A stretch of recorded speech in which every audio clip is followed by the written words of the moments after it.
Assalamualaikum warahmatullahi wabarakatuh. Perkenalkan, nama saya Muhammad Arya Salsabila, NPM 19081010001. Di sini, saya akan menjelaskan pengolahan dan penyajian data menggunakan bahasa pemrograman Python. Dengan studi kasus berapa menit Anda ngoding dalam 1 minggu. Langsung saja kita buka filenya. Yang pertama ada import library. Di sini saya mengimport 4 library. Yang pertama math digunakan untuk menghitung log.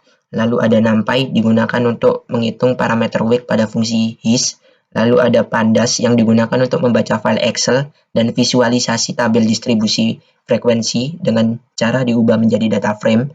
Lalu ada matplotlib yang digunakan untuk visualisasi data dalam bentuk grafik. Setelah itu ada inisialisasi data survei dari Excel. Yang pertama df. Df ini menampung Excel, data Excel. Ini datanya. Lalu ada variabel data, dia mengambil nilai dari kolom berapa menit Anda ngoding dalam 1 minggu, lalu diubah menjadi list. Jadi dia akan mengambil ini, yang E, ke bawah. Setelah itu ada deklarasi fungsi. Yang pertama mean, digunakan untuk menghitung nilai rata-rata. Dia mengembalikan nilai banyaknya data. Maaf, maksud saya total jumlah data dibagi banyaknya data. Setelah itu ada fungsi median.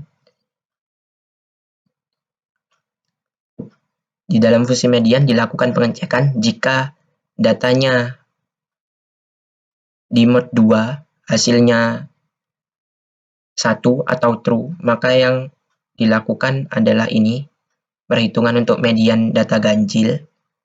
Lalu jika datanya di mode 2 hasilnya 0 atau false, maka yang dilakukan yang ini untuk data genap.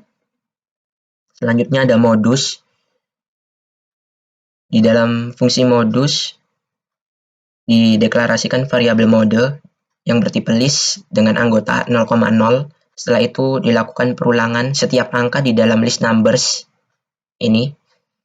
Lalu di dalamnya ada frekuensi sama dengan numbers.count6. Ini artinya frekuensi akan mempunyai nilai berapa banyak suatu angka muncul dalam data tersebut. Setelah itu jika frekuensinya lebih dari mode 1 yang ini 0, maka mode nilainya akan dirubah menjadi 6, frekuensi. Lalu fungsi ini mereturn mode 0, mereturn angka yang sering muncul atau modusnya. Setelah itu ada varian. Di dalam varian juga dideklarasikan variabel n yang berupa banyaknya data, lalu ada variabel squares. Squares ini adalah list numbers yang setiap anggotanya telah dikuadratkan. Setelah itu, dia mereturn perhitungan ini, perhitungan varian sesuai rumus varian ini. Setelah itu ada fungsi standar deviasi atau simpangan baku. Dia menerima parameter bernama var. Var ini dimaksudkan untuk varians. Jadi dia mengembalikan nilai varian pangkat setengah atau bisa dikatakan akar dari varian. Setelah itu ada kuartil bawah atau Q1.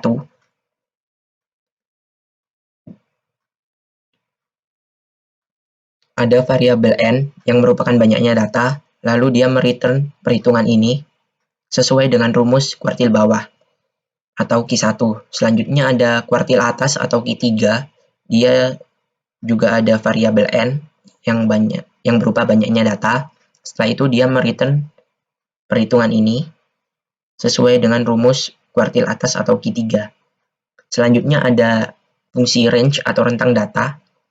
Dia menerima parameter numbers, lalu dia mengembalikan nilai terbesar dari numbers dikurangi nilai terkecil dari numbers. Setelah itu ada banyaknya kelas. Dia mengembalikan pembulatan dari rumus banyaknya kelas ini. Setelah itu ada panjang interval kelas. Dia menerima dua parameter, yaitu class range dan number of class. Lalu dia mengembalikan nilai pembulatan dari class range dibagi number of class, seperti rumus ini. Selanjutnya ada fungsi batas kelas, tepi kelas, dan interval kelas. Batas kelas di sini dideklarasikan sebagai fungsi kelas limit yang menerima 3 parameter, lalu dia mengembalikan nilai bottom limit, top limit. Ini artinya yang dikembalikan adalah list 2 dimensi dengan baris yang pertama adalah bottom limit, lalu yang baris kedua adalah top limit. Setelah itu ada fungsi class edge, dia menerima 2 parameter dan juga mengembalikan nilai bottom edge dan juga top edge. Sama, ini artinya mengembalikan list 2 dimensi. Baris pertama adalah bottom edge, lalu baris kedua adalah top edge. Setelah itu ada fungsi kelas interval. Ini digunakan untuk membentuk list bertipe string untuk intervalnya. Jadi misal dari 20 sampai dengan 145, lalu selanjutnya 146 sampai 200, seperti itu. Dia mereturn interval yang berupa list. Lalu ada frekuensi kumulatif, frekuensi relatif, dan frekuensi relatif kumulatif. Di sini ada fungsi frekuensi menerima 3 parameter, lalu dilakukan perhitungan seperti ini, dan dia juga mereturn frekuensi. Setelah itu ada fungsi kumulatif frekuensi, dia menerima 1 parameter yaitu frek atau frekuensi, lalu dilakukan perulangan seperti ini. Setelah itu dia mengembalikan nilai kumulatif frek 1 dan kumulatif frek 2. Kumulatif frek 1 ini adalah nilai dari frekuensi kumulatif kurang dari, dan kumulatif frek 2 ini adalah lebih dari. Jadi yang di-return di sini adalah list 2 dimensi dengan baris pertama adalah kumulatif frek 1 dan baris kedua kumulatif frek 2. Setelah itu ada fungsi relatif frekuensi yang menerima 1 parameter berupa frek atau list dari frekuensi, dan di dalamnya dilakukan perulangan seperti ini. Kemudian dia mengembalikan nilai relatif frek yang berupa list dari frekuensi relatif. Setelah itu ada kumulatif relatif frekuensi, dia menerima 2 parameter yaitu frek dan kumulatif frek. Setelah itu dilakukan inisialisasi variabel seperti ini dan dilakukan perulangan, lalu mengembalikan nilai dari relatif kumulatif frek 1, relatif kumulatif frek 2, yang artinya ini list 2 dimensi dengan baris pertamanya adalah relatif kumulatif kurang dari, dan baris kedua adalah relatif kumulatif lebih dari. Selanjutnya ada fungsi lain-lain. Yang pertama ada fungsi xtick. Fungsi xtick ini digunakan untuk menyambungkan list tepi bawah di copy ke list ticks semuanya. Setelah selesai, maka list ticks ini akan ditambah dari elemen tepi atas yang terakhir, lalu mengembalikan nilai ticks-nya. Ini digunakan untuk tepi kelas pada diagram histogram. Selanjutnya ada fungsi print data processing. Di sini menerima 10 parameter. Ini gunanya untuk mencetak hasil perhitungan dari pengolahan data. Selanjutnya ada fungsi untuk menampilkan grafik histogram. Di sini ada variabel data 2 sama dengan ini adalah array dari NumPy. Jadi data kita ubah menjadi array NumPy. Setelah itu di sini menggunakan style seaborn. Lalu figur AX ini digunakan untuk membuat subplot. Jadi dalam satu output nantinya ada 4 grafik. Jadi AX 00, 01, 10, 11. Ini merupakan koordinat dari masing-masing grafiknya. 00 ini merupakan grafik untuk diagram histogram distribusi frekuensi. Lalu yang 01 ini untuk distribusi frekuensi relatif. Distribusi frekuensi kumulatif. Lalu yang 1,0 untuk distribusi frekuensi relatif. Lalu yang 11 untuk distribusi frekuensi relatif kumulatif.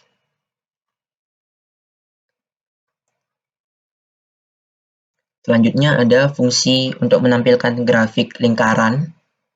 Di sini ada list colors untuk mewarnai diagram lingkarannya. Ini juga sama. Jadi dalam outputnya nanti dibagi menjadi 4 grafik seperti matriks begitu, seperti yang diagram histogram sebelumnya. Untuk menggambar diagram lingkaran menggunakan fungsi .py ini. Setelah itu ada fungsi menampilkan grafik OGIF atau diagram garis ya. Ini juga sama. Jadi dalam satu output nanti ada 4 grafik dengan koordinatnya seperti itu. Lalu untuk menggambar grafik OGIF menggunakan fungsi .plot. Lalu interval, frek. Jadi interval, frekuensinya. Selanjutnya ada deklarasi variabel dan pemanggilan fungsi.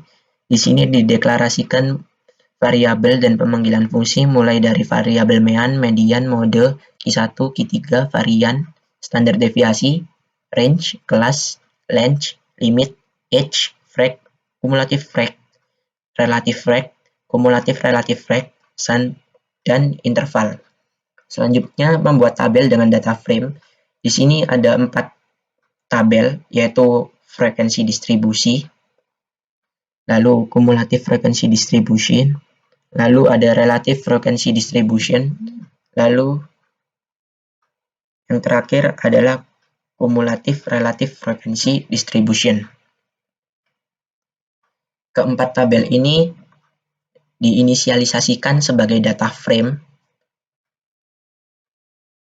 dengan bantuan library Panda. Selanjutnya adalah hasil survei, kita run saja.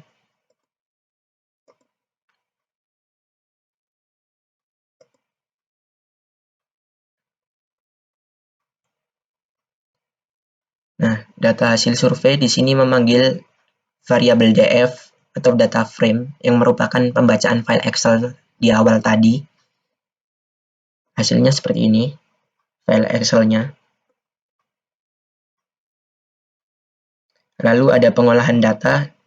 Ini memanggil fungsi print data processing untuk menampilkan hasil perhitungan pengolahan data. Jadi didapat mean-nya sekian, median, modus, kuartil bawah, kuartil atas, varian, standar deviasi, rentang kelas, banyak kelas, dan panjang kelas. Setelah itu ada tabel distribusi frekuensi. Kita memanggil variabel frekuensi distribution yang berupa data frame. Lalu hasilnya seperti ini. Selanjutnya ada tabel distribusi frekuensi kumulatif. Kita memanggil variabel kumulatif frekuensi distribution. Dan muncul tabelnya seperti ini. Setelah itu ada tabel distribusi frekuensi relatif dengan cara memanggil relative frequency distribution. Sama, berupa data frame juga. Hasilnya seperti ini. Selanjutnya ada tabel distribusi frekuensi relatif kumulatif.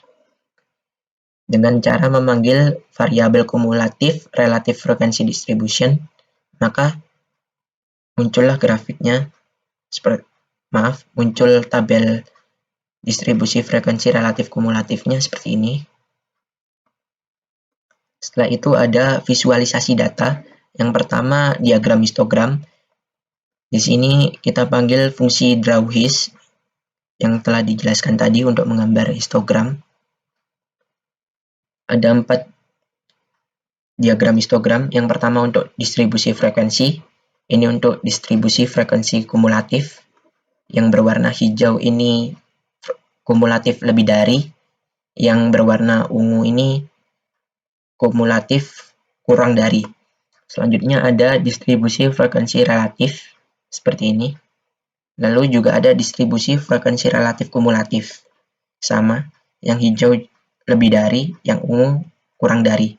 Selanjutnya ada diagram lingkaran dengan cara memanggil draw, fungsi draw pi.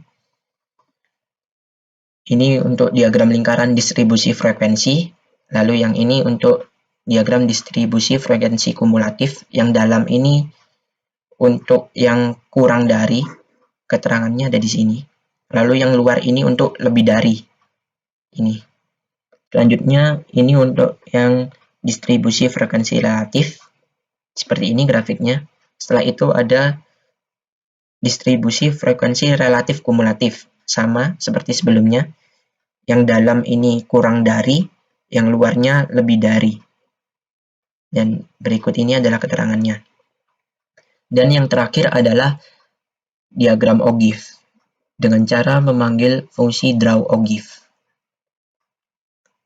Di sini yang pertama adalah diagram Ogive untuk distribusi frekuensi, lalu ada diagram Ogive untuk distribusi frekuensi kumulatif. Jadi yang berwarna biru Ogive positif, yang berwarna hijau Ogive negatif. Selanjutnya ada distribusi frekuensi relatif seperti ini, dan juga ada distribusi frekuensi relatif kumulatif. Yang biru Ogive positif, yang hijau Ogive negatif. Sekian dari saya penjelasan tentang program untuk pengolahan dan penyajian data menggunakan bahasa pemrograman Python. Jika ada salah kata, saya mohon maaf. Wassalamualaikum warahmatullahi wabarakatuh.